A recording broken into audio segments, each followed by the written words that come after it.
think the biggest buzz in the beginning was, oh my goodness, we're going to have people from different genders and different sexes living together. Yeah.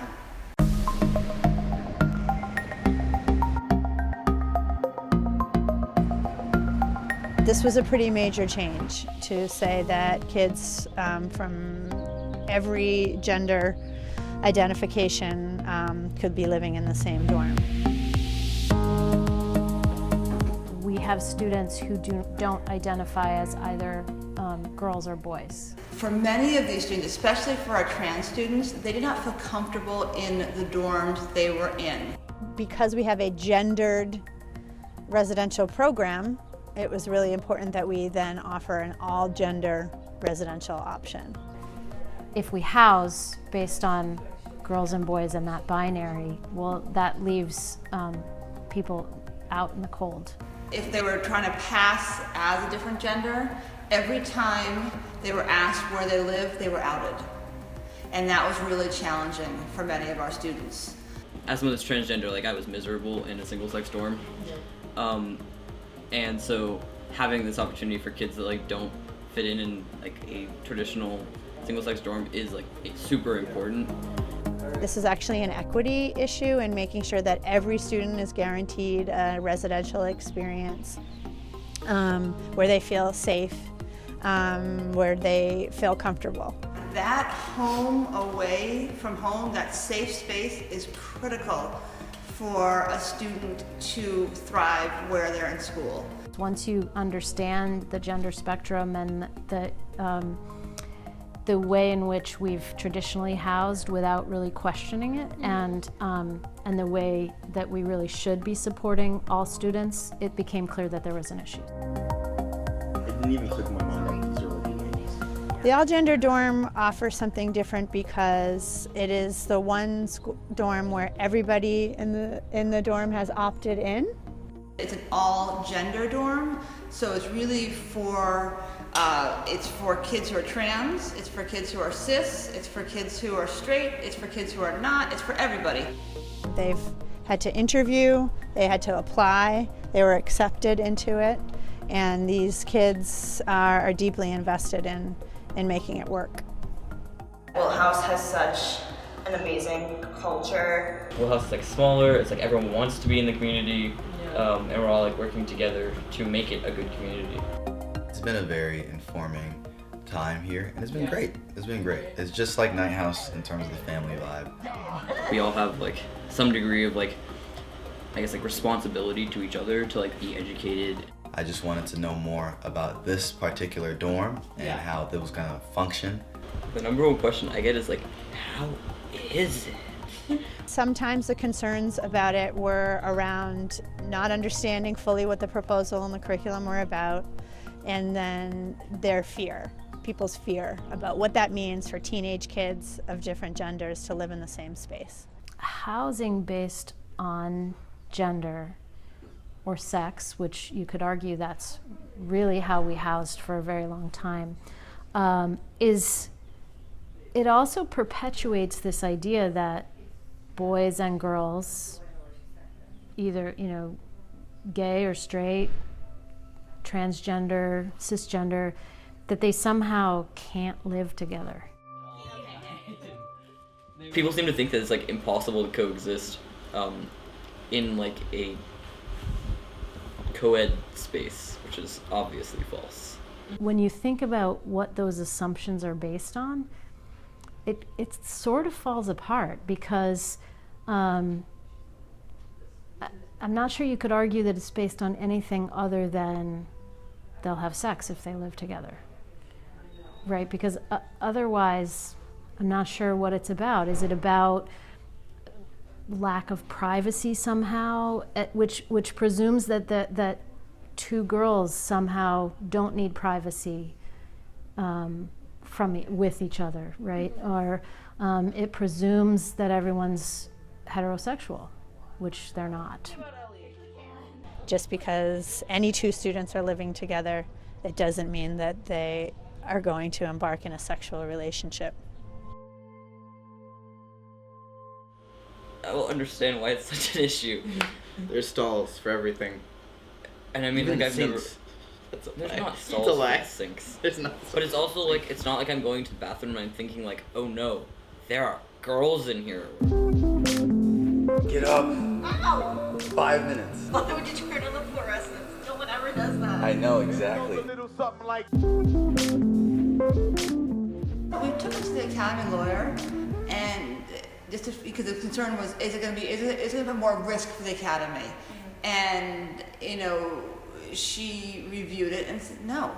The fact that you have a wall or bricks between groups is not stopping legal visitations right now. It's not stopping the other kind of behavior. Unpacking that and also pushing against that assumption can also create an environment that allows for boys and girls to live together and to have lots of different kinds of relationships that are really healthy. Way too much. If you think about, two girls who live in a dorm and are really close friends and hang out together, and that's a lot of the memories that I hear from alumni is those late night conversations in the dorm, and to presume that those should only happen between two people of the same gender is odd. I've always had friends of all different genders, and being in this dorm has really given me the freedom to develop my relationships with everybody, and that's been really amazing. And I don't regret it at all. I think it's one of the best decisions I've ever made at Exeter. Kids are kids, so I wasn't expecting that all of a sudden it was going to be like unicorns and rainbows, or it was going to be something traumatic in either direction. I just felt like it's a group of 10 Exonians. It was probably going to feel pretty similar. Especially being 2 years here, I kind of knew the dorm before, and I knew Mrs. Breen really well, so coming into it I was feeling pretty comfortable and everything. It had been an all-boys dorm and largely kind of a depository for PG athletes and for the time that I was there before. And it's very, different now, much more diverse in terms of the student body within the dorm. There definitely wasn't the masculinity factor as strong as it was last year, having 6 athletes, or no, not 12 athletes in a dorm together, and that was fine. Both years have been pretty solid. Different in their own ways, but both really good years, so I have no complaints. It's been very different, but no better or worse. My perspective is that the kids in Williams House have very quickly built a community of respect amongst themselves, that they are happy for the added freedom that comes with living in the dorm in terms of allowing their friends to be in their rooms. The visitations policy is based on some assumptions that I think are problematic. The modified V's policy that we have, they really enjoy. I don't like the all-gender dorms to have different rules, to be singled out somehow as having different rules. So I'm glad that we continue to work on this. I want us to keep working on it until we can get to a solution that is equitable. Gender examination. Can I have? No, you didn't. Setting up an intentional community that really looks to build relationships between people and create healthy relationships is actually better for the whole community. I'm just kind of surprised that we're the first all-gender dorm in a boarding high school. The inclusion of these dormitories is one of the fastest changes I've ever seen happen at this school. And over in Exeter, we're the first groundbreaking schools to do this experiment. And now we have several other schools coming to visit us, Skyping with us, meeting with us, trying to implement the same program at their schools. I've worked a lot on issues of race, and it has been painfully slow in regards to race. So the speed with which the all-gender dorms came to be was actually an exception. I think it was a 4-year time frame to get us all in place, so 3 or 4 years. The people with whom I spoke wanted this. So if there were dissenting voices, I did not, those were not shared with me. I can't say. There may be some parents who have been uncomfortable, but I haven't had any direct experience with that. Because my name was attached to it when an announcement went out, I did get some emails from alumni, and a couple of them were outraged. And some of them said, "Yay!" I just got an email back from somebody with whom I had corresponded, and she was coming back for a reunion, and she wanted to meet, just to meet, you know, but she was really excited about the all-gender dorm. I didn't know what color you would like, but I got you Did you a very seriously? dye. Oh my gosh! Yes! Yes! Red hair dye. It's red hair dye. I'm going red when I come back. That's right. It takes a lot of mental energy to hide. And I know for me, I didn't come out as a lesbian until I was in college, and all the time I spent hiding, it is draining. So I was here for prep lower upper year as a woman, and then in the summer after my upper year, I came out as transgender and came back for my senior year as a man. When I came back, I think a lot of the faculty were surprised. Some of the faculty were confused, and there was a minority, a handful who sort of came up to me pretty quickly and said, "You look a lot happier. This is clearly the right thing for you to do." I've seen more and more students who don't want to be put in a box. They identify as genderqueer, pansexual. They're like, I don't want your labels. I want to be free to be who I am, to love who I love, and not have to be put in the box that you prescribed for me. I was really pleased with how many faculty approached me and had conversation with me about my transition or about how things were going, or just expressing support in a variety of ways. The Academy wants people to bring their whole selves here and not have to leave someone behind, not have to hide anything. All my decorations are gone. Today is dorm pack, so that means we're taking all of the stuff out of our rooms, cleaning the walls, getting it ready for summer school and then next year. It's very weird that it's the end of the year because everyone's leaving, so next year it's gonna be a completely different dorm. I'm gonna miss these seniors so much. This was an awesome first year. It was especially just having so many seniors. It was really cool because the dorm actually came together. We were all friends, which was really nice. I didn't have that in my old dorm. I made really close friends here, which I didn't expect. I kind of expected to be a loner because I'm usually not very good in new situations. But that didn't happen, and I think that's a reflection of the people here. I don't think they would have let me be a loner.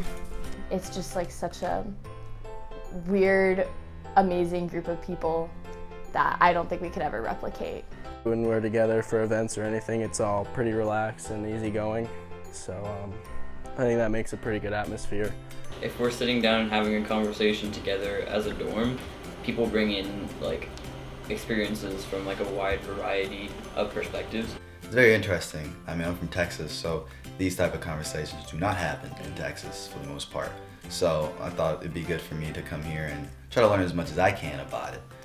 I would encourage students to at least once or twice go to a club where they feel or think I'm not welcome there, or people like me don't go there, and just go to a meeting. If they have a movie night, go to a movie night, whatever it is, and just have that experience.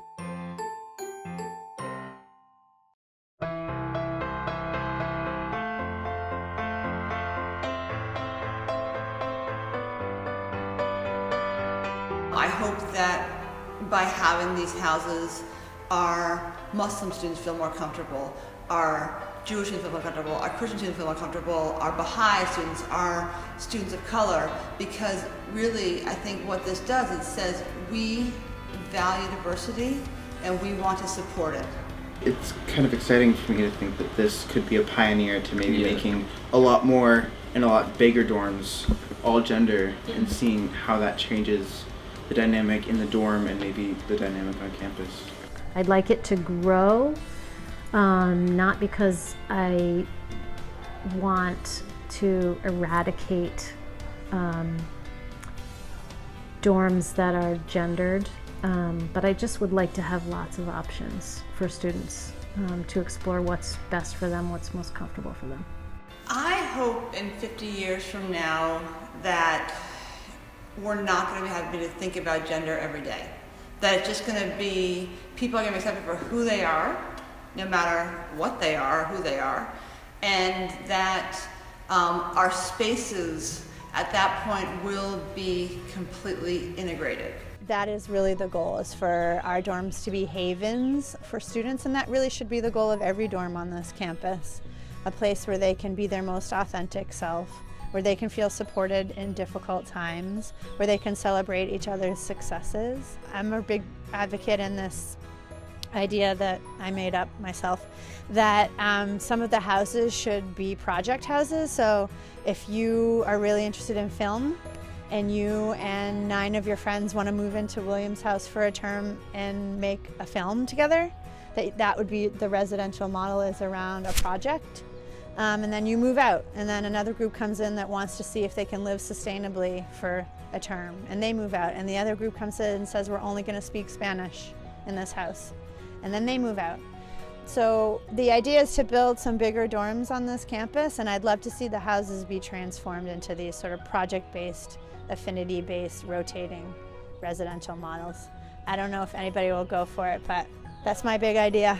My hope in these spaces is that they find a home, a community, a safe space for them to be happy to have that community where they can, they can go home after a tough day of classes and just kind of know that they have friends in that space who support them, and most importantly, support all of them. They can bring their whole selves to the table. They're not hiding any piece of who they are.